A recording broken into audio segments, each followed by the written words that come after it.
Pelo sinal da Santa Cruz, livrai-nos Deus nosso Senhor dos nossos inimigos. Em nome do Pai, e do Filho e do Espírito Santo. Amém.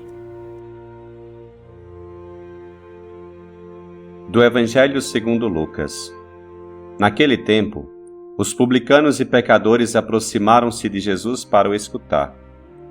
Os fariseus, porém, e os mestres da lei criticavam Jesus. Este homem acolhe os pecadores e faz refeição com eles. Então Jesus contou-lhes esta parábola. Um homem tinha 2 filhos. O filho mais novo disse ao pai: Pai, dá-me a parte da herança que me cabe. E o pai dividiu os bens entre eles. Poucos dias depois, o filho mais novo juntou o que era seu e partiu para um lugar distante. E ali esbanjou tudo numa vida desenfreada. Quando tinha gasto tudo o que possuía, houve uma grande fome naquela região, e ele começou a passar necessidade. Então foi pedir trabalho a um homem do lugar, que o mandou para seu campo cuidar dos porcos. O rapaz queria matar a fome com a comida que os porcos comiam, mas nem isto lhe davam. Então caiu em si e disse: Quantos empregados do meu pai têm pão com fartura, e eu aqui morrendo de fome? Vou-me embora, vou voltar para meu pai e dizer-lhe: Pai, pequei contra Deus e contra ti, já não mereço ser chamado teu filho. Trata-me como a um dos teus empregados. Então ele partiu e voltou para seu pai. Quando ainda estava longe, seu pai o avistou e sentiu compaixão. Correu-lhe ao encontro, abraçou-o e cobriu-o de beijos. O filho então lhe disse: Pai, pequei contra Deus e contra ti, já não mereço ser chamado teu filho.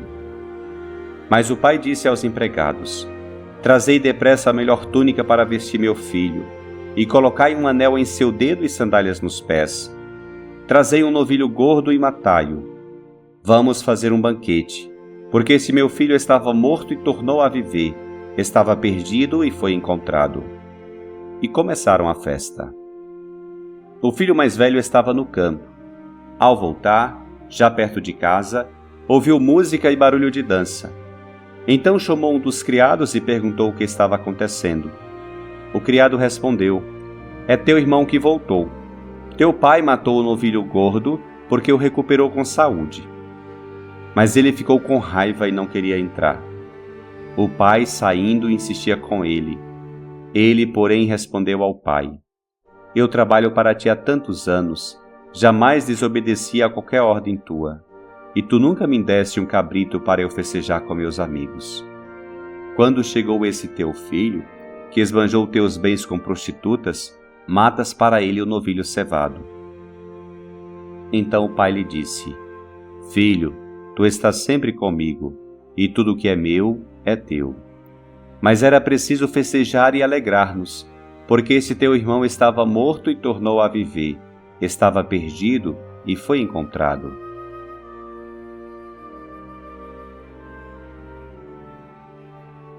O Evangelho de hoje nos oferece o que, sem dúvida alguma, é o texto mais belo e eloquente de Jesus: a parábola do filho pródigo. Uma passagem que se encontra no Evangelho de Lucas, que em seu capítulo 15 nos oferece 3 parábolas da misericórdia: a ovelha perdida, a moeda perdida, o filho perdido. Todas essas 3 parábolas têm algo em comum. Algo de muita importância se perde. O dono deixa tudo, faz o impossível para encontrá-lo e, quando o encontra, celebra com uma alegria transbordante. Jesus apresenta essas parábolas frente a escribas e fariseus que murmuram e criticam, porque ele acolhe com misericórdia os pecadores.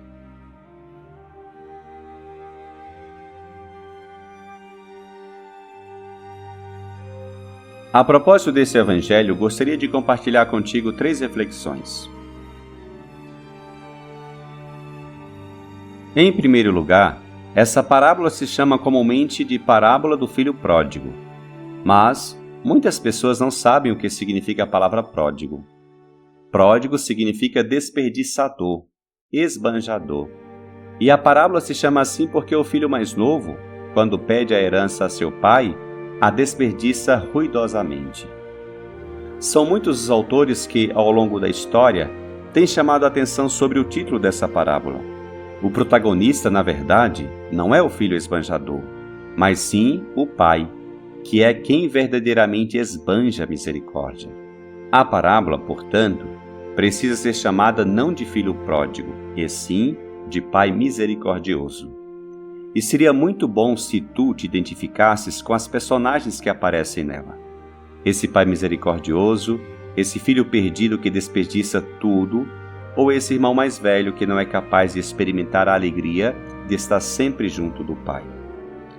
Porém, sobretudo, seria melhor ainda se saboreasses cada detalhe dessa maravilhosa misericórdia de Deus para com seus filhos, especialmente com os mais pecadores. Tens experimentado tu, em tua vida, esta incrível misericórdia de Deus?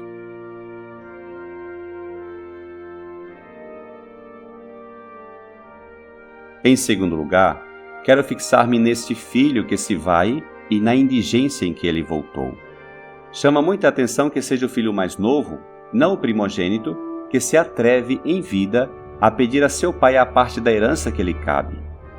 Se trata de um gesto feio, como quem diz, quero que morras, ou somente importa-me teus bens. Porém, este pai é tão bom que lhe dá a parte que lhe cabe. Que tipo de pai é esse tão generoso? Mas o filho estraga ainda mais a situação. Quando tem os bens, se vai para longe de casa. E vai pensando que em um país distante será muito mais feliz, longe do pai. Porém, quando gastou tudo, então começou a sofrer indigência. Essa é a essência do pecado. Quando tu te afastas de Deus, acreditando que será feliz, que será mais livre, que desfrutaria mais da vida, dá de cara com a tristeza e o vazio. A parábola expressa muito bem, dizendo que esse filho acabou indo cuidar de porcos, animais mais impuros para os judeus, e pior ainda, acabou desejando comer o que comiam os porcos. Entretanto, aconteceu algo em seu coração de filho. Reconsidera, percebe seu erro, se arrepende, decide voltar à casa do pai, se põe a caminho. Tu também, em alguma ocasião, te afastaste de Deus a ponto de sofrer essa carência, essa indigência, esse vazio?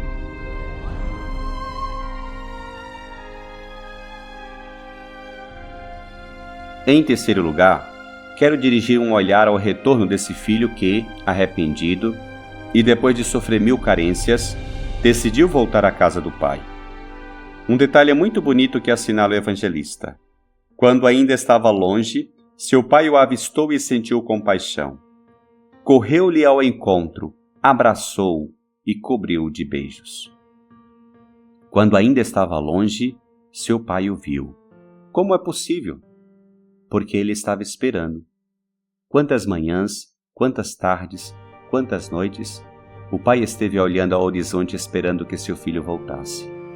E, quando o vê aparecer, não fica parado com os braços cruzados, disposto a recriminá-lo, senão que começa a correr, abraça e cobre de beijos este filho que gastou toda a sua herança.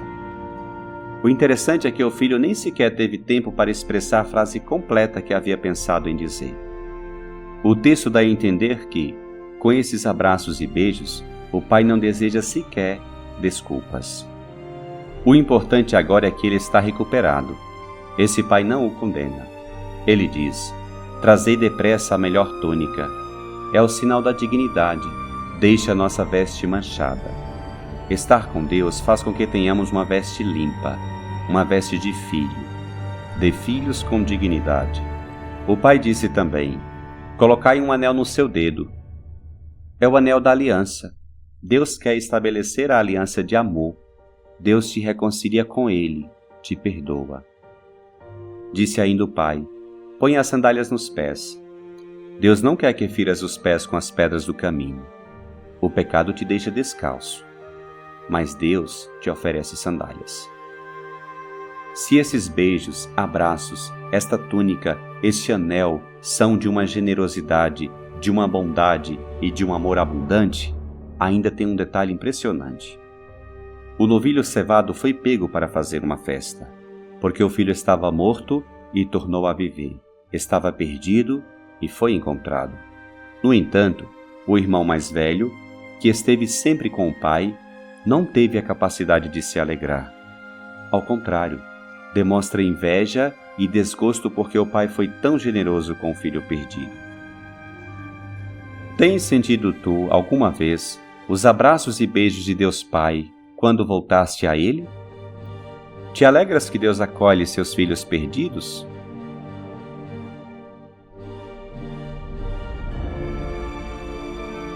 Que este Evangelho te leve a admirar a incrível misericórdia que Deus tem para com os pecadores e a alegria que tem no céu cada vez que tu mesmo voltas a Deus, que tu deixas teus pecados.